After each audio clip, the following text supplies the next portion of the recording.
Good evening. It being 6 o'clock, we will start our meeting. Can I get a certification of posting? The meeting was posted at the SAU, at the 3 schools, and online. Okay, please stand for the pledge. I Pledge allegiance to the flag of the United States of America and to the republic for which it stands, one nation, under God, indivisible, with liberty and justice for all. Thank you. Approval of minutes from June 14th.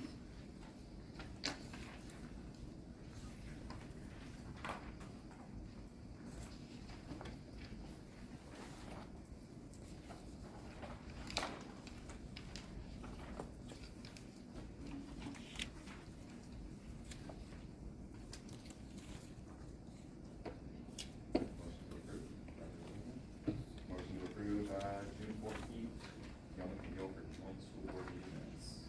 I second. I just noticed one little, Audrey Kelly needs a space in it. And then there was a period missing in line 29 after July. I had one more change, that Jonathan Stearns is with an A after the E. And I have 2 L's in my name.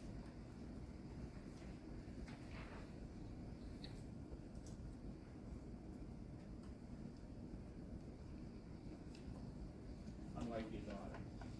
Unlike that may be why she only has 1 L.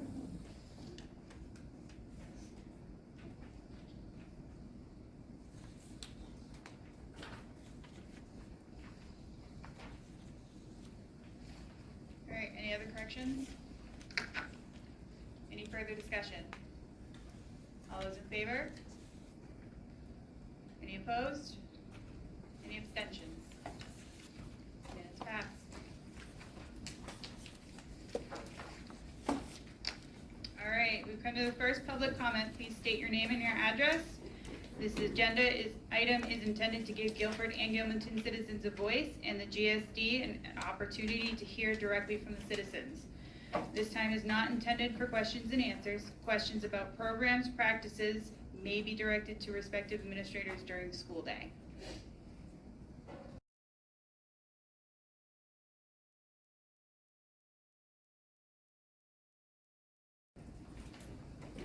Move on to student presentation. Actually, I'd like to introduce Senior Sam Cheek. He is going to be the student board rep representing the students tonight. Also a member of the 5-0 undefeated football team, so congratulations, but much work is still to be done. We're going to have an official runoff for these positions. There's the change in the law, and so we need to have an actual elected position. So this month, the director or the advisor of the student council and I will formulate that process, but I do hear that Sam's going to be running for that. So he's not the official rep yet, but he is representing the students tonight. So I'll turn it over to you, Sam.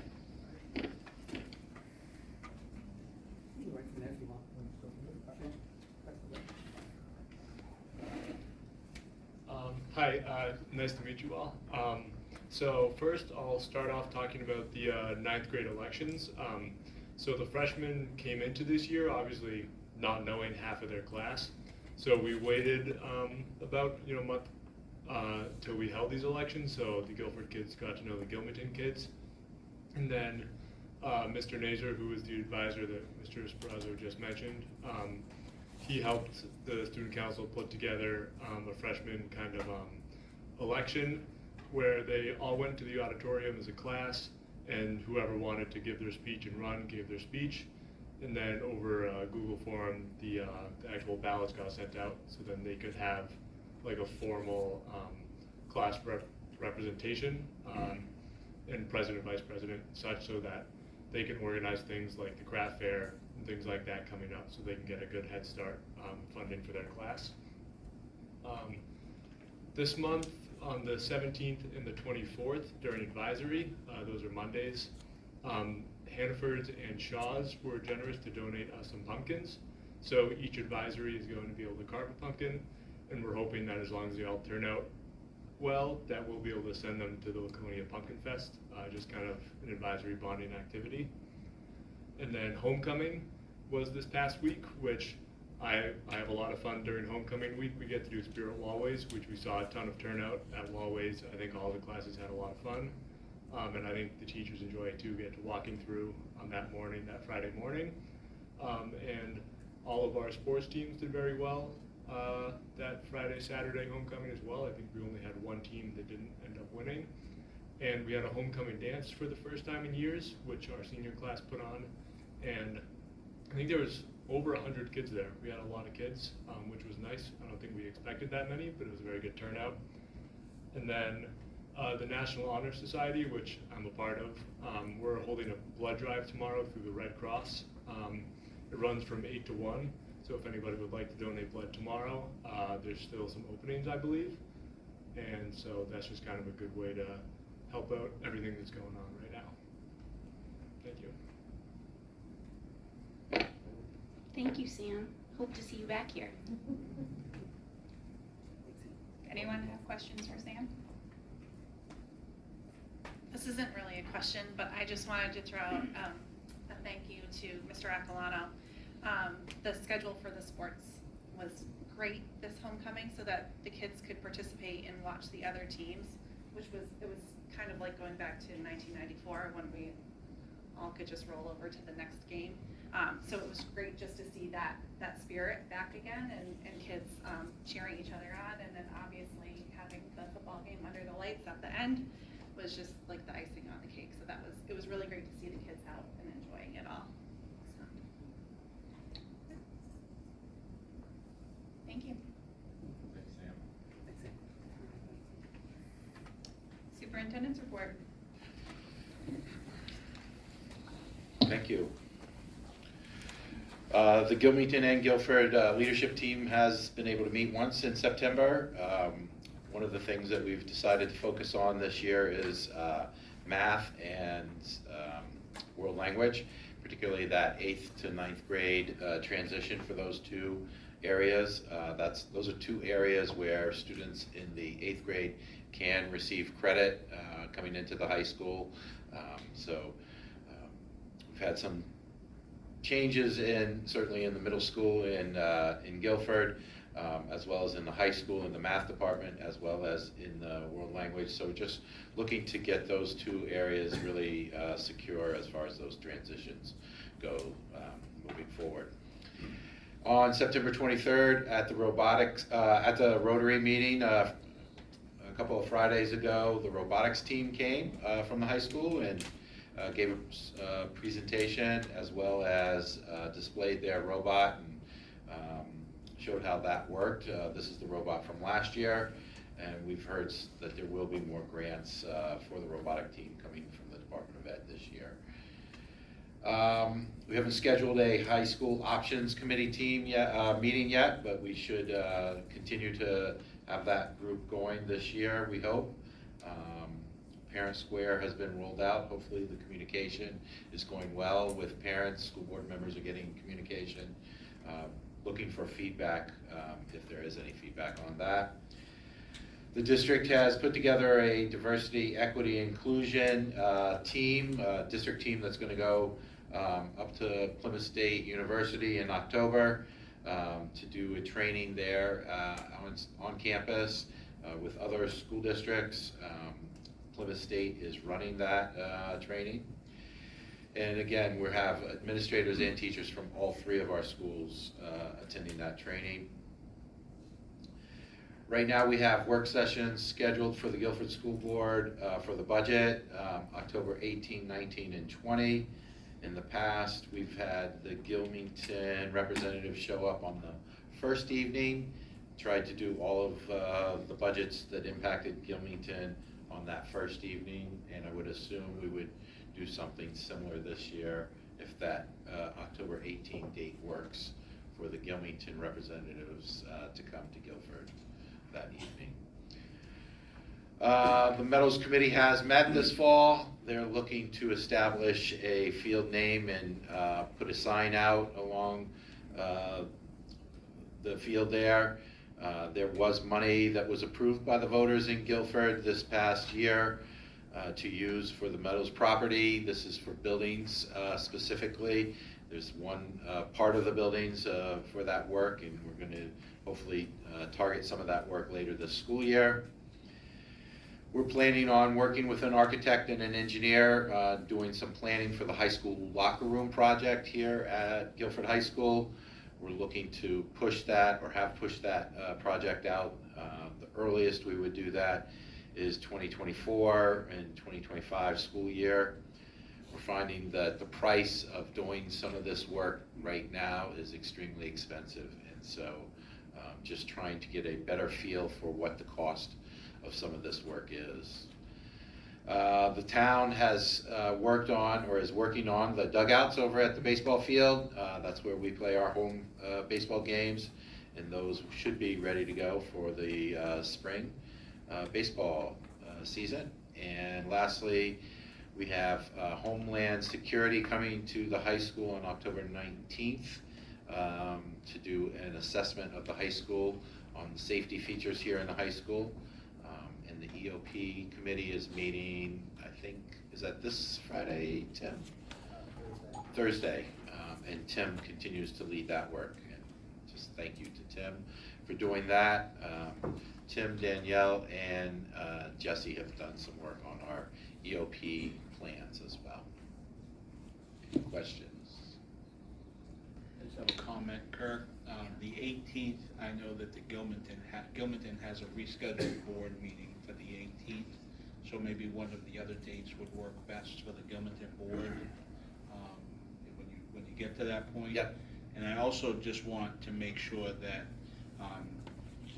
that you're aware, and the Guilford board is aware, that Adam Minnie has stepped down from as a member of the Gilmanton board, and Drew is the new representative of the Gilmanton board to the Guilford board meeting. So it will be Michelle and Drew that will be the attending members from Gilmanton.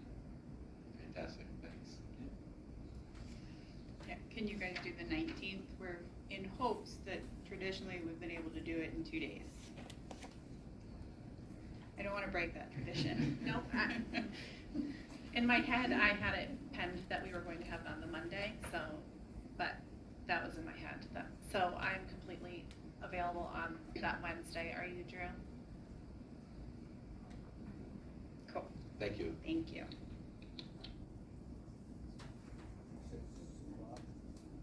It's a 5 o'clock. 5 o'clock meeting at the SAU office. So just to be clear, for the Guilford side, that doesn't include the Gilmanton for district-wide and the high school, we will still meet on the 18th. Okay. Well, we still listen to the district-wide. Historically, we just don't vote on it. We've still I'm heard talking it. about like the elementary school and the middle school for the 18th. Got it. during that piece. Okay, so on the second night, it'll be the high school and district-wide. Yes. Understood. Thank you for clarification.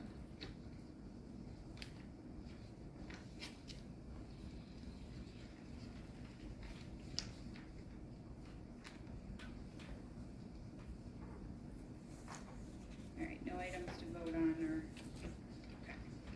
All right. I just wanted to give some feedback that, from a parent perspective, I really like Parent Square. And I find it especially useful because if you miss an email, you can go to the feed and find things. And then there's also a separate section for files. So I think it's been a really good tool for us so far. I have to check. Thank you. Into mine, because I seem to only can sign the elementary documents, but I can't sign the high school documents. It could just be me. So, I know Alex and I have been working together because I was getting duplicates of everything, so.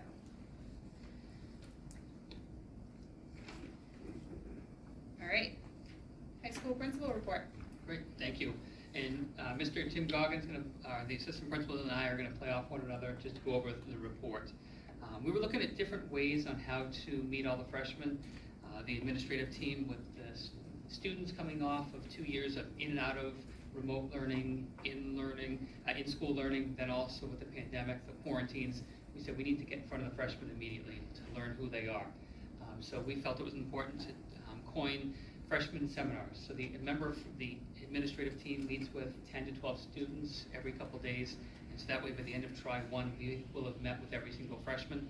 And so right now, Tim and I have met with probably about 50 freshmen. And it's great to be able to understand who they are, their likes. We do little games and activities to learn who they are so that they can also learn who we are. But you'll see the big items that we're really trying to reinforce and drive home, so that way students are successful from the first trimester on. So that's a different approach that we've taken this year. You'll see the outlines. Tim's really going over the student handbook. I've been going over Portrait of a Learner and how to be successful in high school. The Director of School Counseling, Ms. Jewett, goes over the graduation requirements and then what resources we have available for students. And then our Director of Athletics, Mr. Aquilano, goes over eligibility and how to join athletics and co-curricular activities. Absolutely. Sam did a great job articulating what homecoming weekend was like for our students. I can't say it enough that this dance was phenomenal. The kids showed out. Typically, we have about 70 to 80 kids tops. We had, I think, 175 students show up to the dance. There was one little speaker in the cafeteria, and the kids just had the greatest night dancing and just enjoying each other's company. It is refreshing to see the kids kind of get back to that sense of normalcy, where they can have these special events that when they graduate high school, they can think back on and say, that was pretty special. As Sam also articulated, the wallways was pretty spectacular. I believe the senior class won. Shocking, they usually do it every year. As you can see, the progression gets better and better throughout the classes, but the freshman class will advance to that next level in the years to come. But it was a really great event for everybody. Lots of families out in the fields watching their kids play. It's great weather for it. Homecoming was definitely well attended. I would say the most attended I've been a part of in 10, 12, 15 years. But it was really fun, and to speak with what Michelle and I talked about earlier, the traditions were back, and it was evident this year. So kudos to the students, the community for supporting our students. And then tomorrow we have a big day. Our freshmen are going off site to Gunstock. We have a great destination day planned. So from 8:15 to about 2 o'clock, they'll be up at Gunstock in the low and high ropes elements. We really got some feedback from our students, staff members, as well as parents over the last year in using some of the ESSER funds. And they wanted outdoor programming, and so we heard them loud and clear, and so we're offering that. So the freshmen have been getting in their permission slips the last couple of days. Today we made a final push for some of those.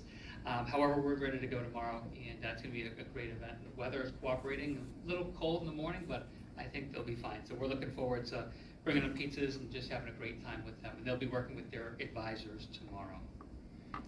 This upcoming Thursday and Friday, we have student-led conferences. On Thursday, it's in the evening hours from 3 to 6.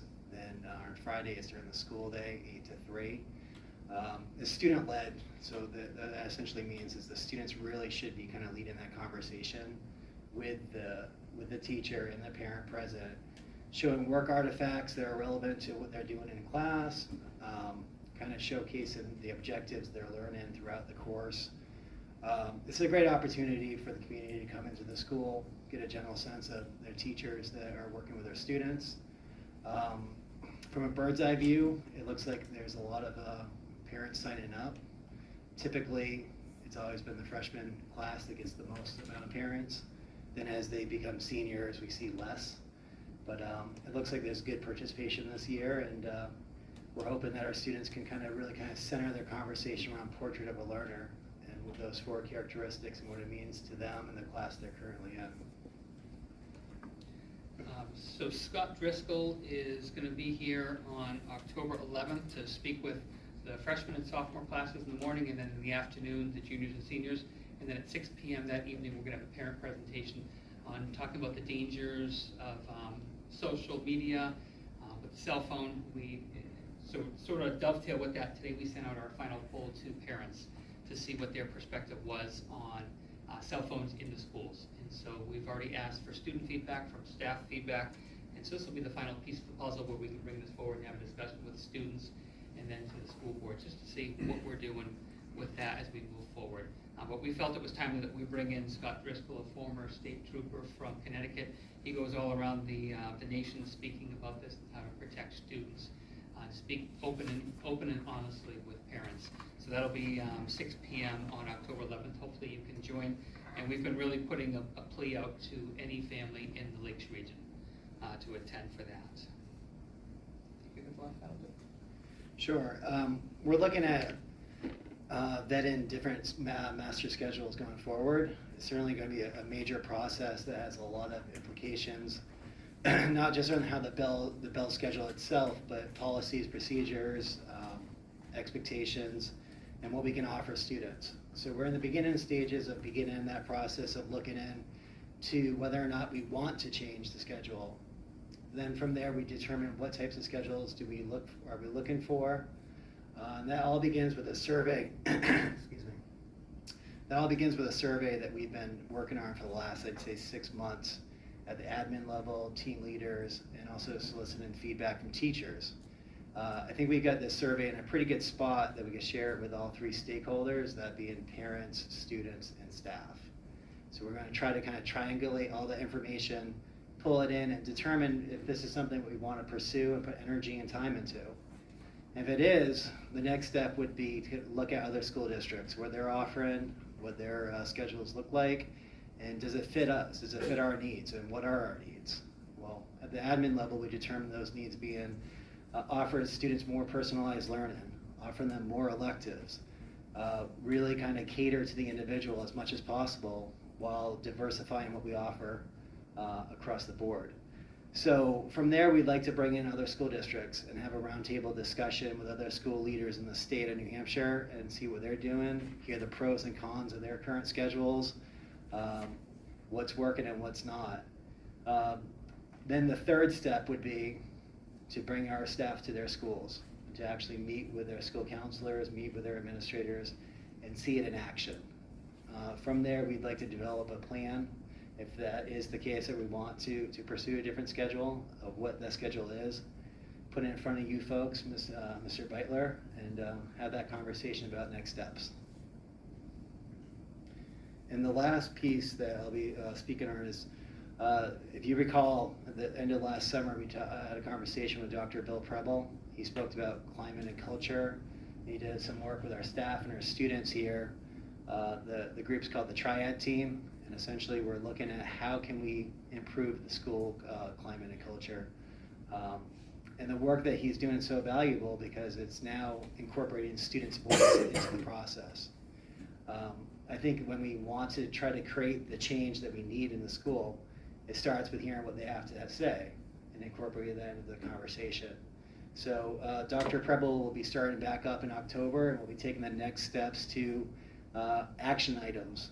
How can we do these things that we identified as a need? So we're all looking forward to that. It's going to be a lot of work, but it's going to be starting up pretty soon. And lastly, you'll see I'm seeking approval from all of you to purchase a laminator that we did not budget for in this year's budget. So for a little over $2,100, and we're going to hopefully use this. We're going to purchase it from our supply money. So I'm hoping you'll approve the $2,100 purchase for the laminator that has broken down in the main office. We use that almost on a daily basis.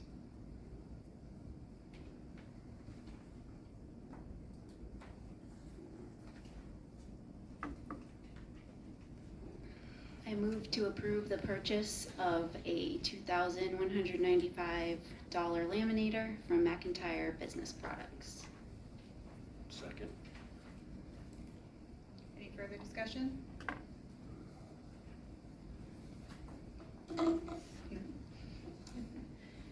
The only question that I had, Anthony, is this the only place that we can get a pricing for this from? Do we? Not sure, because they're the ones that service our products. Yeah. So to be honest, I'm not sure if there are others out there. I would assume there are.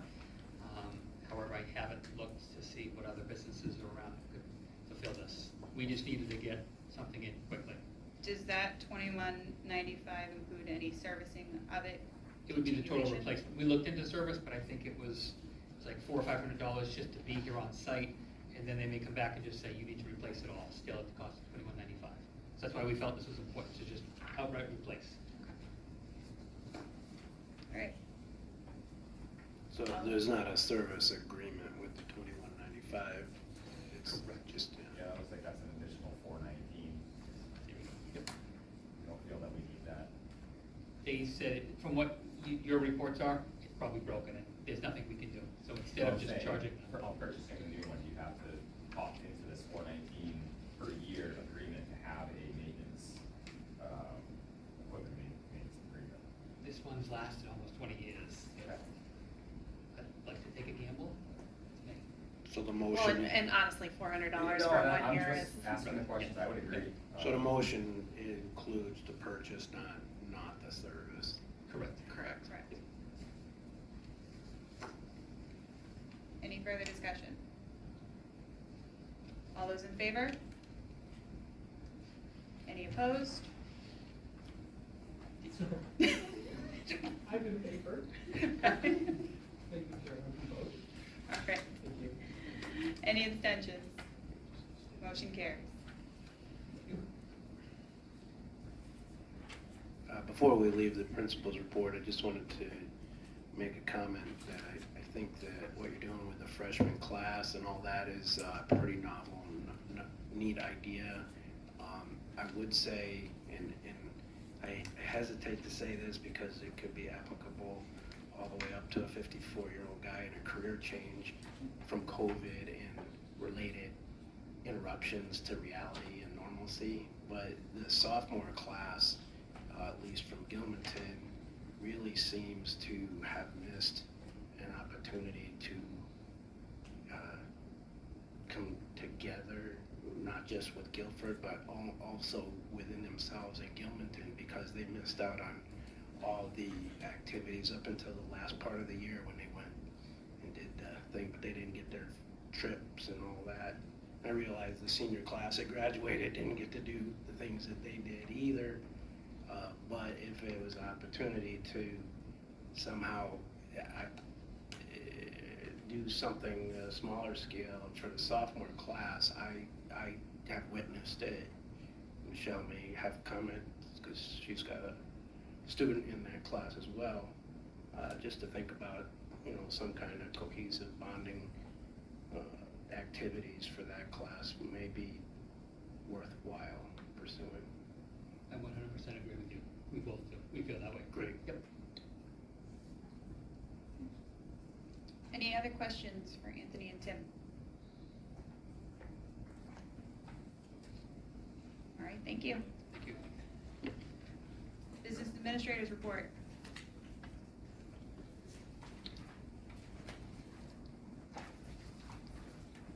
So to add to my report, I guess I'll start from the top, sorry.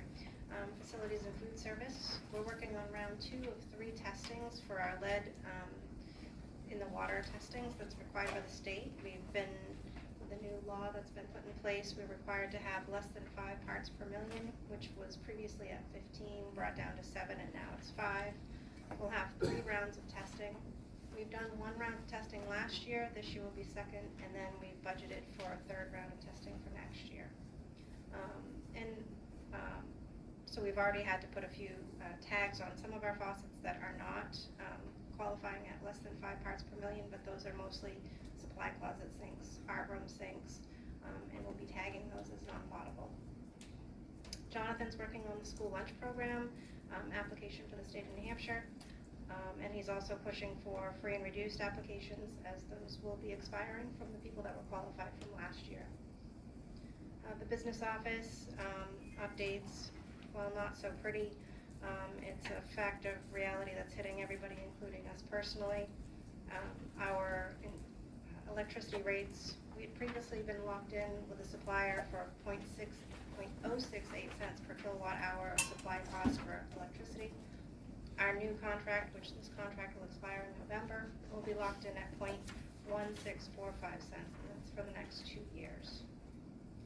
This increase will obviously cause our budget this year to go over expense in this year's lines, and I'll be increasing the budget for next year through the budget process. I did work with 2 different brokers to go out to bid to try to find us better rates, and they both came back with 1.645.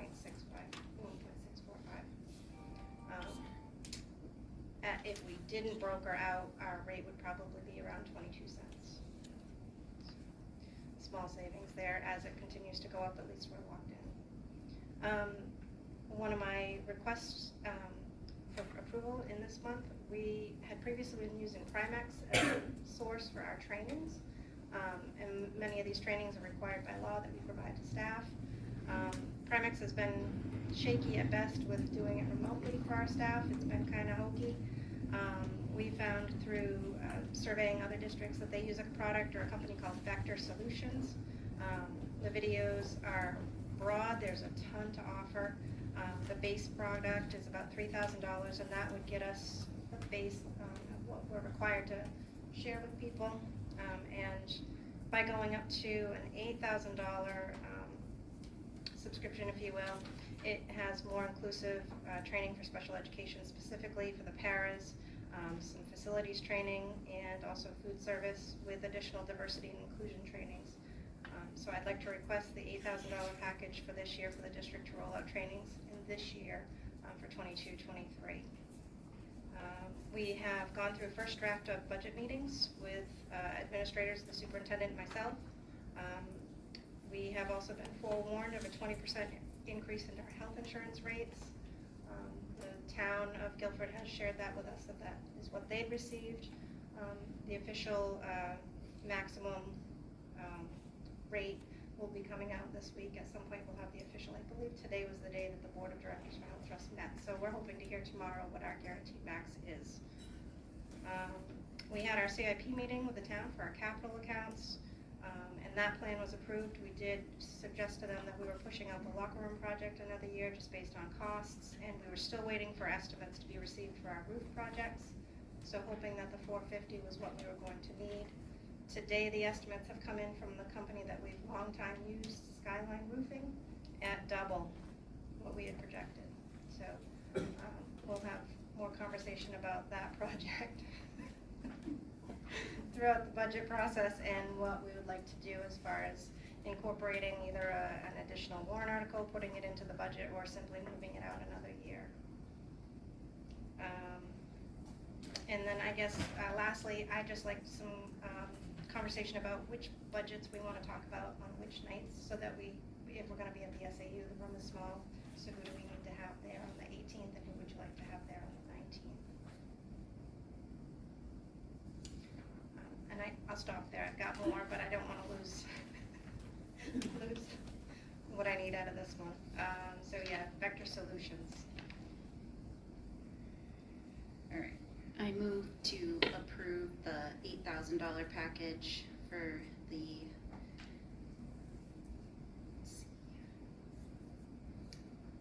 It's staff Vector professional Solutions development. staff trainings. Is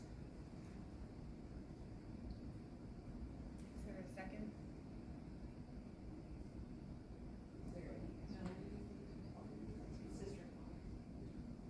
We have to second first before discussion. Is it? Okay. Discussion. What about ESSER money? It could be possible. It'd be nice to, well, if it's approved in our budget, then if it's picked up by the ESSER and it's approved by ESSER, we can swap it into the ESSER grant, have it not affect us. But I would put it in the budget for next year. Amy, how much did Primex cost us for those trainings? Free. It's part of our Free. property and liability.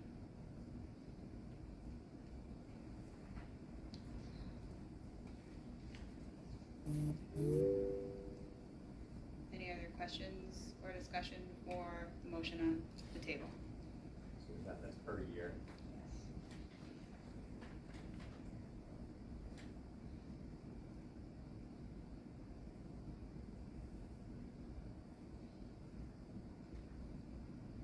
All right, all those in favor?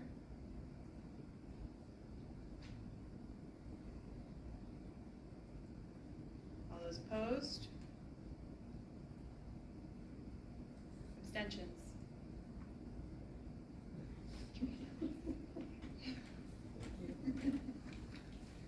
Motion carries.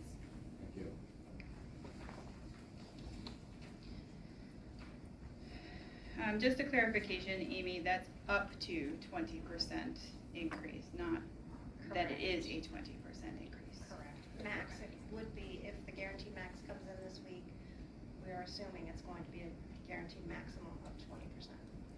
So by the time the budget passes is when we actually get our rate, and the rate could be, let's just say, 18%. There'd be a 2% savings that would be used as fund balance to return to the taxpayer. Thank you.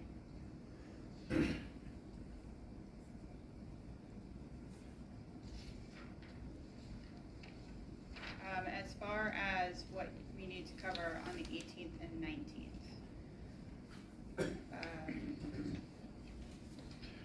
I think if we look at the elementary school, the middle school, special education, food service, buildings and grounds on the first night, that might be too many to do in one night. I don't know, Amy, I'll look. I think you and I can discuss that. But then district-wide in the high school would be the second night. Revenue, And revenue, technology.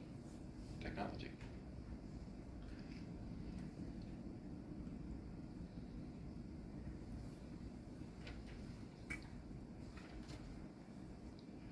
My next memo is just a share out from the Meadows Committee. The Meadows Committee met September 14th to talk about future projects of the property. After sharing, that we've got a teacher union agreement and a heavier budget this year, they did not want to move forward with any other of the projects that had been considered or proposed down there. We still have the $75,000 project outstanding, which at this point we're not sure how much of that phase will actually get accomplished for that amount of money, but they're excited to move forward with it. They would also like to have a signage considered in part of the budget process, be it that we do it this year and have it come out of our supply money, or that we put it in the budget for next year. I've spoken with Anthony about having the art department and the students get involved in creating the sign or designing the sign, so that will be happening. And then the committee's going to resume in November, and we hope to have a special guest with the Hewitt director to come over and speak about if they would be able to work with us on adding on to the existing building or build a separate bathroom facility, and just understand what they can and can't do. So that's our hopes for November. And then finally, looking for approval on budget entries for as of September 26th. There'll be a couple for closing out of September, but we've got entry 20, 21, and 22. The two top ones, 20 and 21, were for ESSER 2 reallocations of approved activities, and number 22 is special education, just reclassifying from replacement equipment to the replacement equipment didn't have funds in it, but new equipment did, so we just moved money to cover one and showed the exact amount spent so that it wasn't a negative account.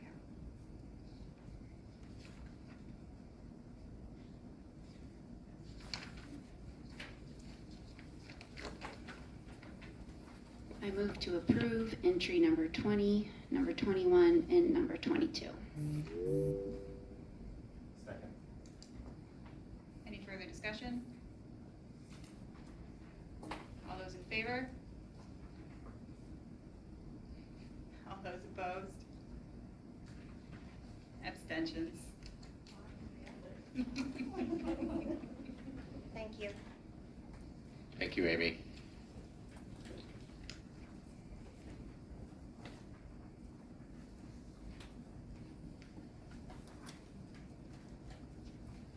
All right. Come to the second public comment section. Please state your name and address, just like the first time. If you have any questions, please, about programs or practices, please direct those to the respective administrators. We will have another public comment section during the regular Guilford meeting as well.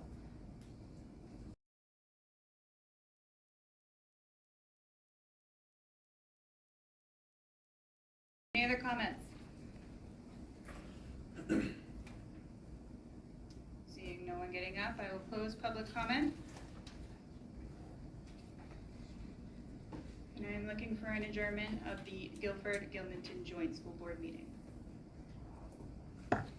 So moved. Is there a second? Second. All those in favor?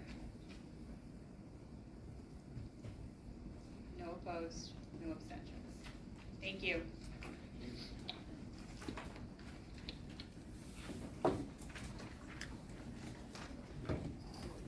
Anyone need a break before we go into